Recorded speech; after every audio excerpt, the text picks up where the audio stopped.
Winning cures everything. Now for your hosts, Gary and Chris.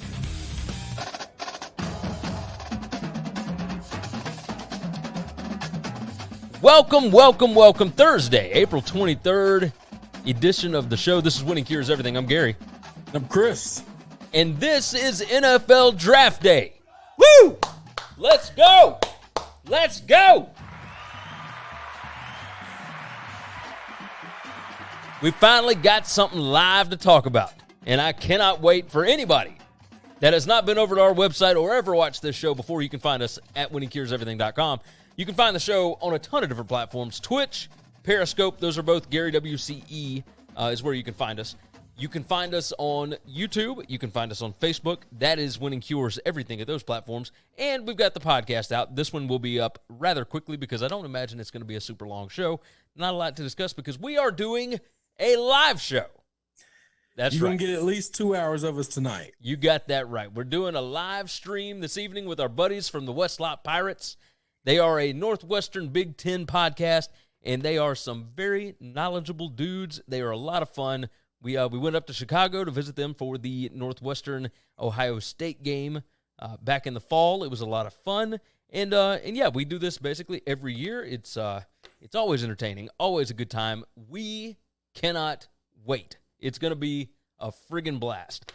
First things first, let's go ahead and talk about the, I guess this is the biggest news of the day, maybe? It is. It's a big deal. I mean, coronavirus talk has subsided a lot lately, and it's become basically predictions of when we can get back to normal life. And obviously, like everything in this world that we hate has become politicized. Yes. But we can get back to the basis of why we're all locked up right now is Todd McShay. Yeah, people are still catching it. Todd McShay tested positive and is recovering at home. Yeah. So it's and not going to be a part of the broadcast tonight. Which, I mean, this is the first time in what, 10 years at least? Yeah, maybe longer. This is his baby. It's tough in the sense of, so think of this as, forget what this thing is and think of it as, you know, any other virus, sickness, whatever. When you're Mel Kiper, when you're Todd McShay, Todd wears a lot of hats. Okay. He's at least a sideline guy for college football, every ESPN, covers a game every week, whatever. But this is what he works for all year. And to get sick and miss the one thing he's like hired to do, yes, is tough. It's tough. Yeah, it's painful. It's what's the cliche slogan, right? Or the catchphrase? It's you hate to see it. This one we actually do hate to see it because we is what he does. Do. Yeah, I mean, you know, he's got like 10 different mock drafts that he's done. I mean, all sorts of stuff. Michael jumped in on Twitch. He said, "What's up, guys? Merry draft day." That's right. Yeah. So I mean, our thoughts are obviously with Todd McShay. Apparently, he's doing okay. He had a rough bout of it, but he is recovering. He's at home. He's not going to be able to go tonight. So, you know, I mean, the broadcast is definitely going to be it was already going to be different anyway. But you were at least, if you were going to watch ESPN, you were going to have, you know, at least the voices, at least the people that you're used to hearing. And now, one of those is not going to be around. So, don't like that. Matt jumped in on YouTube. He said, "What's up?" For anybody that is watching the show, the chat is up on the screen. Your chat will come across to the rest of the viewers. Everybody will get to see it. Again, we're on a ton of different platforms. So make sure you get your chats in. We want to hear your thoughts on everything that is going on. Let's move off of Todd McShay. Let's talk about your boy Tommy. Tampa Brady, Tampa Bay, Tom whatever. He's down in Tampa, and he was going over to Byron Leftwich's house, apparently, and he mistakenly entered the wrong home. Now, the story is we talked yesterday with TJ Reeves about him being cited or almost cited by a city employee for... He was cited. Was he? Yeah. Okay. Yeah, he was cited. McKinnon jumped in. He said he's back, boys. So, absolutely. Hopefully, all of you guys will join us this evening. It's going to be a good time. But Tom was cited for going out and working out and practicing in a in a park that a park that was closed down. Yeah, that was closed down, that was locked off. So you've got that happening. And then Tom planned to enter the home of Byron Leftwich. He was going to go over to his new offensive coordinator's house, meet him, hang out, whatever. I'm sure Byron said, hey, when you get here, just come in. Probably. That's happened. Literally when we do the podcast in person, I'm already upstairs and I just text you, just walk in. Just walk in. Everybody in my house is closed. They know you. Just come on in because I'm not stopping what I'm doing, running downstairs just to let you in. Yeah. Come in the house. Yeah. That's my guess. So he just walks into somebody's house. He just walks right in. And damn. Michael. Wrong house. Michael on Twitch said Tom Brady pulled a Chad Kelly. He said, minus all the drugs and being beat by a vacuum. That's too good. That is too good. Oh. So, yeah. So let me ask you this. You're the guy that he walks into your house. See, you and I are going to respond differently. How do you respond? Well, let me tell you how the guy responded. Okay. He said, holy shit, he's in my house. I respond like, hey, like, Tom Brady, this is awesome. That's how I would do. I don't know. Matt said, who would be freaked out if Tom Brady's in their house? I think my initial reaction would be, yeah, I'm a little freaked out because there's no knock or anything. He just walked in the house.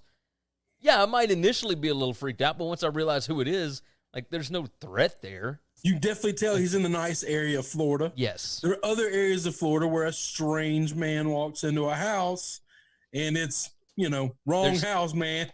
There's other areas in Florida where the door is locked. So yeah, you're right. Most of those places the doors are locked. Yeah. You're right about that. So I would immediately invite him in, and within hours my house would probably be surrounded because he's not leaving. Oh, 100%. Like we're gonna be best friends. This is one of those situations where I'm Googling what Cosby used to drug his people. Oh my God. And I'm not gonna rape the guy, but he ain't going nowhere. Anywhere. You go hang out with me. We're best friends now. Oh, you're going to Byron's house? He lives next door. I'm coming with you. Yeah. I didn't realize he lived there. This is fate has brought us together. I'm sorry. Matt said this. Matt said that's like some people's fantasy to have Tom Brady impregnate their wife to have super babies. There was a movie about that. It wasn't a great movie, but there was an entire movie about that. What movie was that? Ted. Oh my God. You're right. Okay. Come on. I'm sorry, man. That's a long time. The C-list works of Mark Wahlberg. Dude, that's pretty crazy. That's pretty crazy. Oh my God. So yeah, that's Matt said Ted 2. Oh, I'm sorry. Ted 2. Yeah. It was so good the first time they made a second one. McKinnon said, I'd feel bad for pointing a gun at TB12, but then again, be careful about which door you walk in. That's somebody that's from Memphis right there. That's what that is. Yeah, you don't live on the nice side of whatever island this is that these guys live on. That's what Michael said. Apparently, not locking your doors is pretty normal.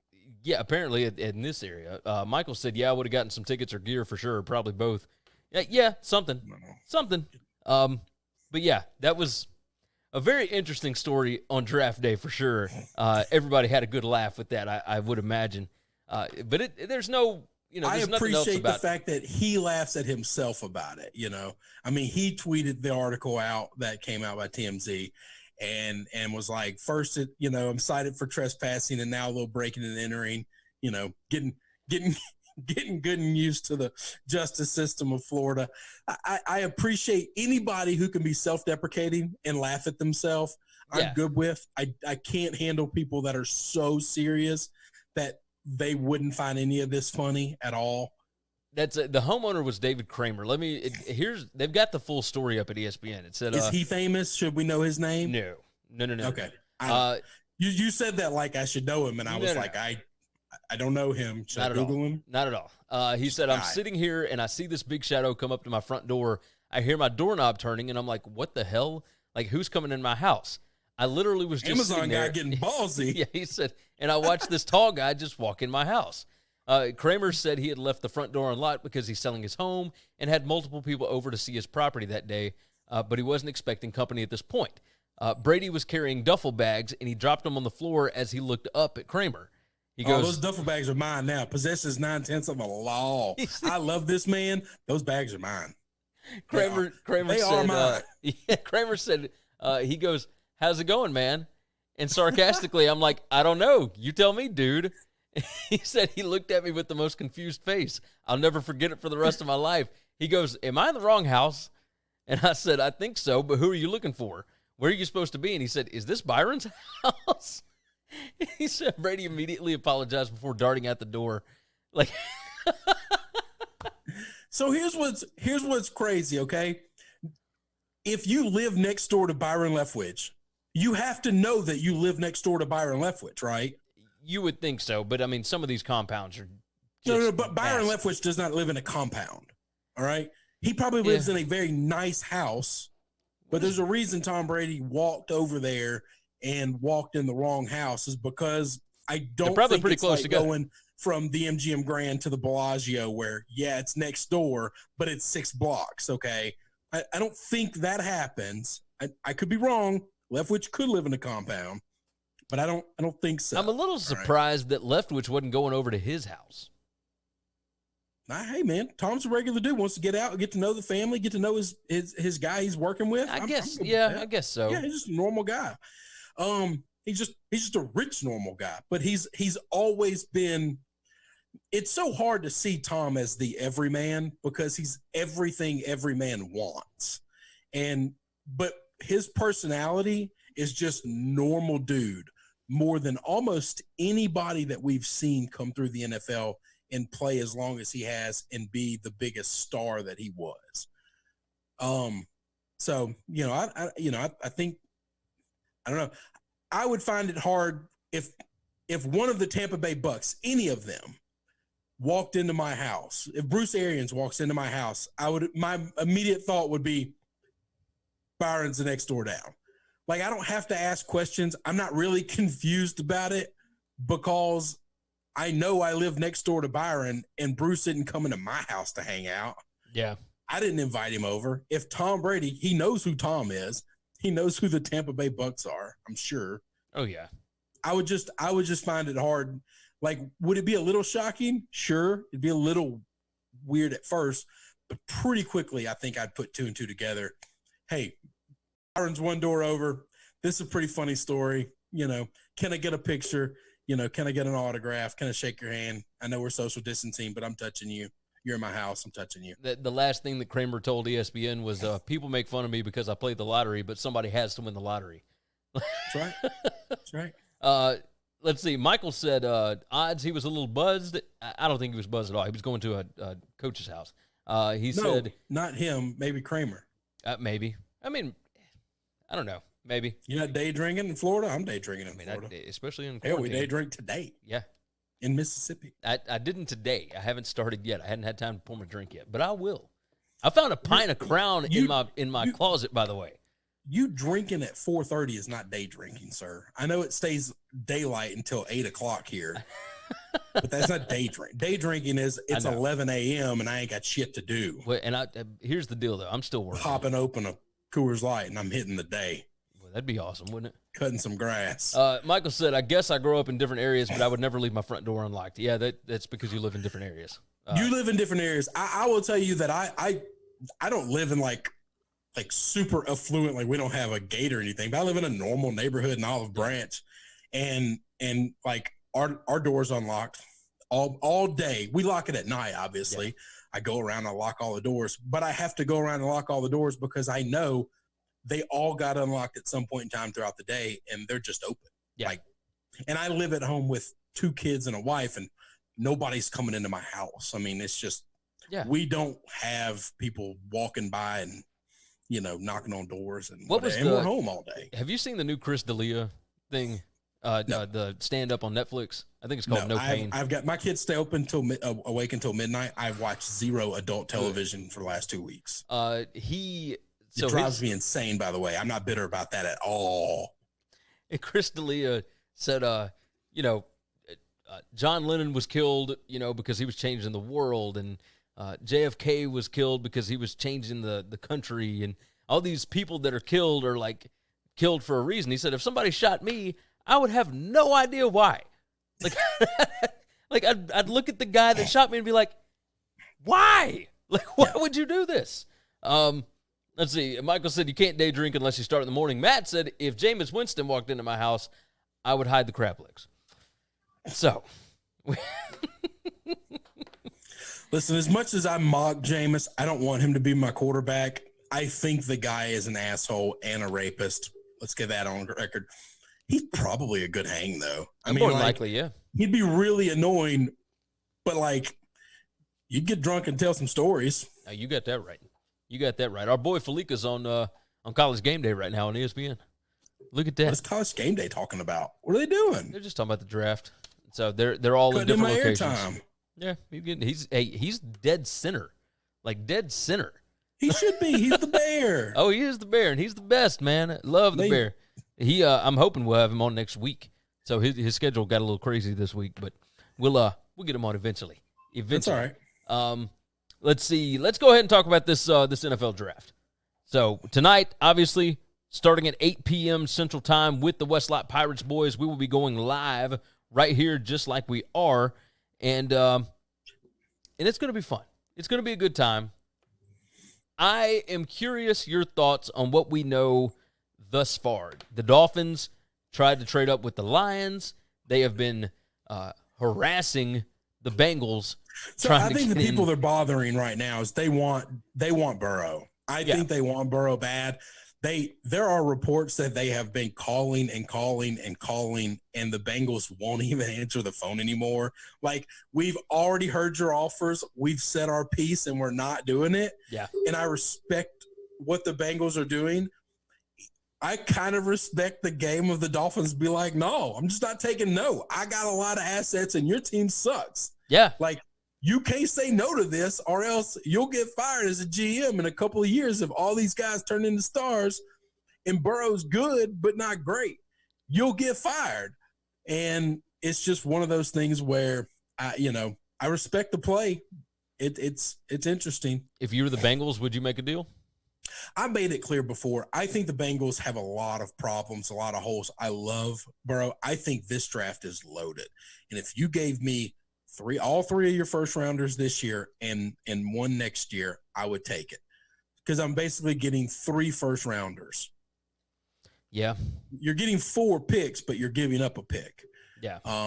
And I think this draft alone, I just think you really can, if you hit right, you can change your fortune on one side of the ball completely, maybe not quarterback, but if you just drafted an offensive lineman, receiver, and a stud defensive player, you could go a long way with changing the direction of your team forever.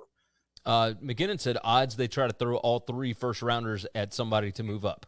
I think the only person that you would throw all those to would be for Burrow. Yeah. That you would not spend all 3 of your first rounders for anybody else in this draft. No. Nobody else has that value, and the Dolphins also are still not just a quarterback away from being great. Yeah, they need a lot of help. They need more offensive line help. I love Burrow, and I kind of wish it would happen, because I think Miami's a more stable. Here's the thing. Both programs have shown that they're not good at football, and they're not great. Yeah. They're not well ran. Here's the difference. I trust Brian Flores so much more than I trust this guy that is literally 2 years younger than you and me. Like, there's nobody I know personally that I think could do that job. All right. Yeah, and when I see somebody who's like 35 years old, I'm thinking, what the hell is that guy doing? Really? 2 years ago, nobody my age could have done this job. Yeah. This guy didn't know what the hell he's doing. He got that job because he literally spent enough time to get the Axe body spray of Sean McVay on him. Yeah, you're right. You're right. You smell like Sean, you look like Sean, you get the job.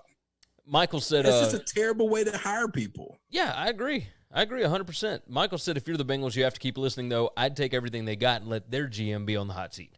Yeah. Yep. 100%. That's what I'm telling you. If no GM would ever get fired, you could take all 4 of those first round picks, hit on 2 and miss on 2, 50%, which first round is usually 30% bust rate. So let's say you bust 50%, but you hit 50%, 50-50 on those 4 picks right there. You're not going to get fired. You're going to greatly change the influence of your team going forward, and you can still kind of grow and whatever. If you turn all that down and Burrow's not the guy, you're done. You're done and you lost your job. Yeah. Yeah, you're right. You're right. You're 100% right. So the Dolphins and the Bengals, we obviously talk about that. There was talk about the Dolphins possibly moving up to the number 3 pick to take a tackle. The longer this goes, I don't think the Lions are trading out of the 3rd spot. I think they're going to take Okudah, and the betting lines show that right now. I think that's a bad move by them. Deal the pick. This is not an Okudah pick. You know my take on cornerbacks, though. They're extremely hard to grade from college to the pros. They just are. Yeah. And I would take a defensive tackle. You need defense. I would take Brown from Auburn over Acuna all day long because it's safe. What? But just safe. Is he worth the number 3 pick? I mean, because why not? Trade the pick. Trade the damn pick. Yeah, that's what I was going to say. Trade the pick if it's Brown, or if it's Okudah. Either one. Either one of those guys you can get. Either one, trade the pick. I wouldn't take. You know me though. If you're not a quarterback or an elite level wide receiver, I'm taking a trench guy. On the left or the right, I'm either taking a linebacker or a defensive lineman or an edge rusher, or I'm taking an offensive lineman. That's it. Yeah. Those are the only positions I'm taking in the top 15 picks of the draft. Yeah. That's the list. I ain't touching anything else because nothing else matters when it comes to really win. You can find DBs. You can find cornerbacks. You got that right. Find running backs. You can find these other positions. Offensive linemen, really hard to find. Great defensive linemen can change franchises. Yeah. Even more than edge rushers, by the way. Historically, a great D lineman can plug a hole and make mediocre edge rushers put up just gross numbers. I think that's why Washington is not going to trade out of that 2 spot, because they understand exactly what the value of Chase Young is, right? If I was them, I'd trade it. To be honest, if I was Washington, I would take Tua at 2. I mean, that's just the truth. That's the truth. Really? Yeah, I really would. The more I've thought about it all week, because he's what I want in a quarterback, which is his ceiling is unbelievable. And I think if he's going to be a bust, in 2 or 3 years. Yeah. I'm not going to get stuck with him for 2 contracts. I'm just not. Yeah. By the time his rookie deal is over, I'm going to know, am I out on this guy or not? Yeah, and if they go into the season with Dwayne Haskins as their quarterback, I think it's an utter failure. So all right, so what are your thoughts on Tua then? I mean, have they completely changed here? No, I've always been on the fact that his injury risk worries me. Right, but do you think he goes top 5? I don't want to be. I'll tell you this: I wouldn't touch any of the. I would take Love or I'd take Tua if I couldn't have Burrow.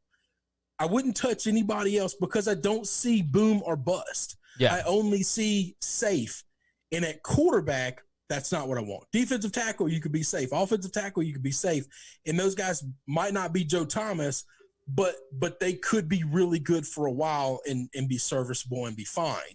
Yeah. At quarterback, I don't want that. Only elite quarterbacks win Super Bowls unless the rest of the team is loaded. And that's just really hard to ever have. Especially in a hard cap league. Yeah. Those Tampa Bay teams, they were able to put together a crazy talented team and win once with Brad Johnson. Trent Dilfer, one time. And football was different back then. I'll tell you this, it's crazy that the Ravens were able to do it twice. Yeah. They had 2 average quarterbacks, and they were able to build just disgustingly talented teams years apart around those guys. I mean, years apart. No, because when that happens, that falls apart immediately. Yeah. That is the kind of team that wins a Super Bowl or loses a Super Bowl, and then they never make the playoffs again for 5-6 years. It was like the Seahawks recently. So recently, yeah, all those defensive guys were and they went to back-to-back Super Bowls. Yeah, all those defensive guys so loaded on that team, and then they all hit contracts, and you just can't keep them all forever. Yeah, the cap is too ridiculous. I just want boom or bust out of my quarterback. I don't want to be sitting with the 14th best quarterback at any point in time. I'd rather the guy be 32. I'd rather the guy be 28, and me know in 3 years I'm drafting another guy and I'm moving on, or I'm getting one in free agency. Yeah. But I'm not playing this game of middle of the road QB play. That guy has to hit. And I'm now sold on the fact that if Tua bust because of injuries or for whatever his red flags and abilities are, because guys have come out of college we thought were going to be elite and electric and just flamed out for whatever reason. If he busts, I don't think it's going to take 5-10 years to find that out. No, I think you'll know that in 2 years, really. I think we're going to know quickly. McKinnon jumped in on Facebook, and he kind of mirrors what you were saying. For some god-awful reason, the NFL is obsessed with taking cornerbacks early. I know they're valuable, but Chris is 100% right. It's too hard to grade from college to pros. Your quarterbacks, receivers, and linemen change the game more than any corner except for the greatest of the greats. Personally, I would draft a solid safety before a corner because it's much easier to compare. You agree with that? But even I'll tell you, even at safety, as much as I've loved some safeties in there, but these are Hall of Fame guys. Yeah. When you look at any secondary player we've had in the last couple of drafts, Mike Lombardi came up with this stat or whatever. You had 28 of them drafted. Out of the 28, 16 made it to their second contract. Yeah. That's it. Yeah, that's it. Right. That's insane. And some of those guys are literally guys that got taken last year. That's in that number. And you don't know how long they're going to be good or not. Yeah, you're 100% right. I just think it's really hard to do. And I don't know why you'd spend a third pick overall on it. Not that the guy's not talented and he won't change your franchise, but why the hell take him at 3? See, that's the thing. I wonder if some of the deals sometimes are not good enough to move up and you don't want to take anybody else there. Like you don't feel like anybody else can change your franchise. My issue is if you think you're a cornerback away from winning the Super Bowl, you've misevaluated your team. I could be wrong. I could be wrong. I just think you've misevaluated your team. I think there are enough holes in that defense in Detroit to where give me a guy that plays in the trench, because that guy can play for a hell of a lot longer also. He could get old and slow and still be big and strong. Yeah. And you don't have to necessarily be fast to be a defensive I think tackle. Brown, and people, because he's a defensive tackle, people criticize him because he doesn't have big sack numbers. Well, Fletcher Cox never sacks the quarterback. Yeah, you're not going to have, but you can disrupt everybody. He's been a monster in the league for 7-8 years. Yeah. Yeah. I think he was the backbone of that Eagles Super Bowl. The backbone. It wasn't Foles. It was that defense and all those edge rushers. Nobody knows who those guys are. None of those guys were big star names. You know why they got free? Because that guy took 3 people to hold him up. Yeah. Because he's a monster in the middle. Yeah, you're right. I just believe that's the right way to play football. It could be past our time. I could be wrong. I don't do this for a living. I just think give me a guy that plays at that position. Yeah. No, I agree with you 100%. 100%. Build the trenches, and then you go from there. Let's move on a little bit. Adam Schefter, let's keep talking about that third pick. Adam Schefter reported earlier that the Jaguars had been on the phone with the Lions about that number 3 pick. If you were the Jags, who are you moving up for? I told you before, I don't think you should move up for anything other than a quarterback. To try to pretend like I know what some of these guys are thinking, I got no idea, man. I mean, the only guy I could think you would move up for would be Tua. That's the only thing that I'm thinking. Because that's also a team that, I mean, I do think that you could take a left tackle, you could take a defensive lineman, and those guys could be in your organization as staples for 10 years, okay? Yeah. I get that there's insane value there. Unless they think, hey, we've gone defense the last several years, I could see somebody moving up for one of these receivers. I really could. 3. I mean, TJ brought up the fact that, Atlanta moved up for Julio Jones with my Browns a couple of years back, several years ago. And that doesn't hurt my feelings as a Browns fan because Julio Jones wouldn't have changed our franchise. All right. I assure you of that. We've had good receivers. That ain't the problem. No, that's definitely not the problem. And he absolutely did change Atlanta's franchise. I do believe that. Maybe that's one of those things where they say, okay, let's get some weapons. Let's get some talent, and let's see, can Minshew Mania be a thing? And let's build around this cat. I don't know the answer. I got no idea. I will tell you a couple of front office guys have told some of the media guys that cover the NFL, all these mock drafts are so far from being. Don't be surprised if so many things are wrong. Okay, we're just penciling in certain things that we know is going to happen, and like the Acuna thing, whatever. History doesn't tell you cornerbacks get taken with the 3rd pick overall. Yeah, it just doesn't. But every mock draft in the world has it happening, and we all just assume it's going to happen. Now, they might all have that because they have intel from the Lions. Okay, that could be good, solid reporting. But I don't know that, and we live in a world where one guy makes a mock draft, says they have inside information, and everybody takes that report and makes all their claims based off that, and then everybody is wrong. Yeah, no, you're dead on about that. Dead on. Let me catch up on some of these comments here. Michael said, I don't understand the thinking in taking cornerbacks early, but thankfully Cleveland did a couple of years ago and Denver got Chubb out of it. Yeah. I know. No. Ask Gary how I felt about that whole draft right there. Oh, yeah.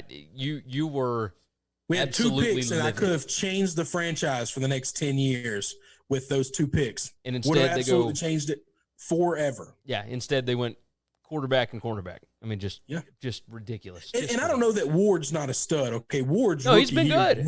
Looked like he was the goods, but then he immediately got hurt. And I just – when a skill player, everything about their value is all their speed. Yeah. All their speed. And can they come back from injury? Yeah, but are they a step slower every time they come back from an injury? Yeah. So therefore, you've diminished their value the older they get really fast. Oh, yeah. I mean, and with big defensive linemen or linebackers, they can play forever. Have middle linebackers more than edge rushers. Yeah. You just don't have that. And if you told me I could have walked out of there with Roquan Smith and Bradley Chubb. Oh, yeah, your defense would be set for the next 10 years. Myles Garrett and those 3 guys. Yeah. I'm good. I don't care what we can figure the secondary out. You know why? Yeah. Tom Brady, 18-0, can't win a Super Bowl. Why? Because he can't throw the ball when he's on his ass. Yeah, you're right. Don't matter who the DBs are, man. We got some new listeners in. Sir Dobby on YouTube said, can't wait to see where AGG from Liberty goes. That's Antonio Gandy Golden. 100%. That kid is a freaking stud. He's going to be a 2nd, 3rd rounder, maybe even 4th rounder, but he can fly. Like the kid is unreal. Speed, man. Woo, speed. And then Frank Deisler jumped in on Periscope. He said Dolphins #1 pick. We went over that already a little bit. You can go back and watch when we get finished. But yeah, I'd love to see it because I don't think it's going to happen. Flores. I trust Flores with him more than I trust the Bengals organization. Zach Taylor in that bunch. I saw Zach Taylor on SportsCenter earlier. Man, let me tell you, that guy looks like a child. Like, it's so ridiculous. Because he is a child, Gary. I know. He's like 31 years old, right? Like, it's it felt weird. He just had like the goofy Would you grin let your brother run an NFL franchise? No chance. No chance. No. No, he's a smart kid. No, he's still a kid. No. And see, I'd say that knowing that like Zach Kleiman, the Memphis Grizzlies VP of whatever, he's the acting general manager, completely reshaped that franchise. Like he's super smart about making deals. Front office is different. Are not head coach guys. I know. Head coach has to be in a locker room and he has to look at a 30-something-year-old grown-ass man. All right. Yeah. A 28-year-old athlete is like a 42-year-old man. Okay. Oh, 100%. And he has to look him in the eyes and tell him when he's doing something wrong. Yeah. I'm with you. Schefter. I don't know that Zach Taylor is doing that. Schefter, by the way, just tweeted 30 minutes ago, in response to any speculation that Tampa could trade O.J. Howard, Buccaneers GM Jason Light said today, we're excited about having O.J. Howard play with Rob Gronkowski. Why wouldn't you want to have as many weapons at that position as we can? We have an excellent tight end group right now. That sounds like a guy who has been trying to move somebody for over a year and can't do it. And now he's got to say, we weren't trying to move you. Come on back in the foot. Don't be upset. In. You got to be good for us. Got to be good for us. Yeah, I'm with you. Matt said they find these diamond young guys and then try to replicate it over and over. Yeah, I could see that. I could see that. Well, Zach Taylor is not a diamond young guy. We went through one off season where everybody just wanted anybody who's washed Sean McVay's jock. Okay. Yeah. That's what I'm saying. I mean, they're trying to replicate all these. If the NFL, they would have hired the first female head coach ever if they could have gotten one of his ex-girlfriends. That's just the way it is. I don't know what happened, but GMs just went nuts one off season and thought this one guy is not just a genius, but if you spend 5 minutes with him having dinner, you now get by osmosis his genius. Yeah, you get a job. We got like 6 or 7 head coaches from his coaching tree, and he's only been a coach for like 4 years. Yeah, I don't understand Andy this Reid stuff. and Bill Belichick have been doing this for decades, and they don't have the amount of people in the league head coaching right now as Sean McVay. They got rings, Sean doesn't. And Sean, I was going to say, Sean ain't got a ring. It's just I think the guy's really smart. I really do. I don't think just because you were friends with him or you worked with him it's not a resume build. It just doesn't it's not a credential. No, it is most certainly not. It is most certainly not. Let's go through let's see. So Carolina at 7, Arizona at 8. Who would you imagine Arizona goes after? They got to go after an offensive lineman, right? I don't know. I mean, could they go after one of these other wide receivers? Just say the hell with it. Kyler can move. He's fast. We don't need to block him. Let's just get dudes down the field. What about your Brownies at 10? I want them to take an O-lineman. You know what? I think that team is really good the way it is built. So long as they got the right guy that's running everything, right? We need a trigger man. I don't think you're going to get one in this draft. Well, no, I wouldn't take – if I don't get Burrow, I wouldn't take a quarterback. Out of all these quarterbacks, I would just stay away. I really would. This is one of the drafts where I think there are tons of talent. If I could get multiple picks in this draft and punt backwards, give me lots of bites at this apple. Because I think the first round and second round of this draft, I believe, is more loaded than most any draft we have seen. We haven't seen this many offensive linemen be this high of prospects. Every couple of years, we get 1 or 2 guys that we think can be a real good offensive lineman in the league. And that's it. We haven't seen this many elite level wide receivers ever in the history of the game. No, you're right about that. Yeah. And I think college football, cornerbacks, linebackers are just getting so much better than they've ever been in the past, that they just know the game so well, and the level of athlete that they are coming into the NFL far better than they've ever been. I just think give me all those dudes, and if you're not the right trigger man, I just don't want to take one. I just don't. I'm going to pass. I'm going to punt. Give me more picks. And I'll be good. Yeah. Burrow's the only one that I would take, and if he turns out to be the goods. If he turns out to be Marino and he could change the fortune of the Bengals, then was he worth turning down all of those draft picks? Absolutely. Absolutely. Yeah, I can believe that. But that doesn't happen very often, by the way. And no, you're right about that. I do have 2 questions to ask you before we get out of here. Dallas is picking at 17. Matt Mosley, who is a radio guy in Dallas, has written for ESPN.com, FoxSports.com, all sorts of stuff. He is reporting that Jerry Jones has asked his scouting department not to disturb him during tonight's draft. And I don't know if that is legit or not, or if he knows exactly who he wants and he's going to go get that guy and telling everybody else to leave him alone because I did read a report. I don't know if it was from that guy that Jerry Jones will be drafting alone tonight. How you feel about it? I'm excited. I'm excited. I am too. I'm excited. I will tell you this. We're waiting an hour in the draft before we go live.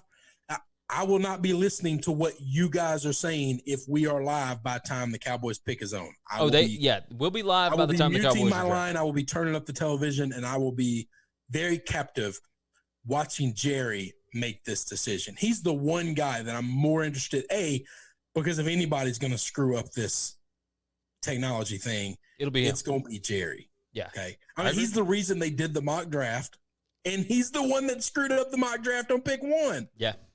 Yeah. It's a mess. Finally, that last one I want to ask you about, Your Patriots are at 23. This is the earliest they've drafted really in long time. Well, I mean, what do they do here? I've heard that they're tied in with Jake Fromm, but that's going to be like a 3rd round pick. You don't think so? I don't think. No, I don't know what they're going to do after the 1st round. Okay. Now, what do you feel about the 1st round?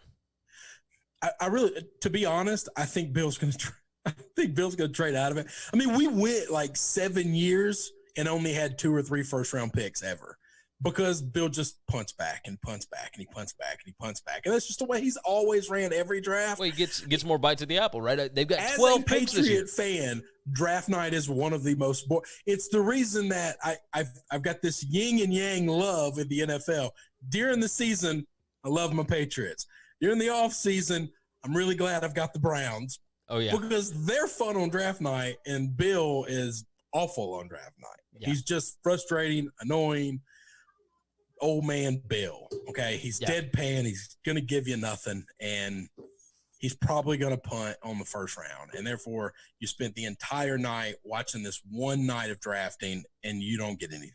Yeah, there were a lot of people speculating they could end up taking Jordan Love. I don't buy that for a second. He won't take a quarterback in the 1st round. No, that ain't going to happen. Yeah. I know, Bill. I will tell you this. I've seen a couple of mock drafts where they take Swift. I swear to God, if he takes another running back in the 1st round. Another Georgia running back? That I don't like Swift. If they take a running back in the 1st round, I'm going to be furious. Because they're supposed to be smarter than that. We have too many damn running backs. Jesus Christ. I know. To be the best ran organization that we've ever seen in the history of sports, they draft for shit. Yeah. Yeah, it's really bad. It's really bad. Not okay, not sometimes good, sometimes bad. Overall, across the board, real bad. Go back on their drafts 5 years later, not a lot of them are great. No, you're right. But they get more bites at the apple. They they have a ton more picks. And they develop players. They find diamonds in the rough. Yes. They develop. The problem is we're not going to have the off season for undrafted guys to show their stuff and for them to take advantage of that. I don't think we're going to get that this year, which I think is going to hurt bad for teams like the Patriots. Yeah, I think you're probably it's going to hurt them real bad because Bill's good about if he gets you in the building, he can see what you can do and what you can't. And he can develop a game plan around what you can do. And then say, okay, this guy's worth taking, and I get him for a bag of Cheetos because he's undrafted. Yeah. Yeah, you're right. It's going to be interesting. I can't wait to see what they're going to end up doing. There's talk about Green Bay moving up in the draft. They're at number 30 right now. I don't know what Tennessee's going to do. I'm going to guess they'll probably go defense. I think their offense is pretty much figured out at this point. You get rid of Jarrell Casey. I thought that they would have the Clowney stuff figured out by now, but Clowney still hadn't signed. So, maybe they take I'm going to enjoy tonight trying to predict what these guys do. It's impossible.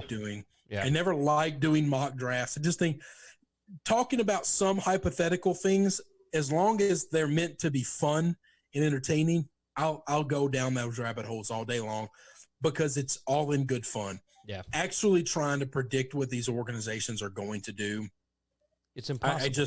It's just a fool's errand.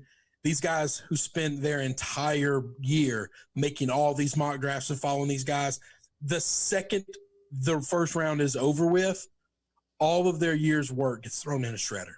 Yeah. Well, the best, so there's like a fantasy website where you can go and do a mock draft, and they have professionals that do it, et cetera. The best guy last year got 24 out of 32 picks correct. And it wasn't like the right guy going in the right spot. He got 24 guys selected correctly. Like, there's just no way to know who's going to go 1st round and who's not. True mark drafters that do this. There's a guy for the Ringer that does it. I forgot his name. I don't know if it's one of the Dannys. It's either Danny Heifetz or Danny Kelly. But he's like their draft guru. He said he's done 10 mock drafts this year. And the last one he did, he told Kevin Clark,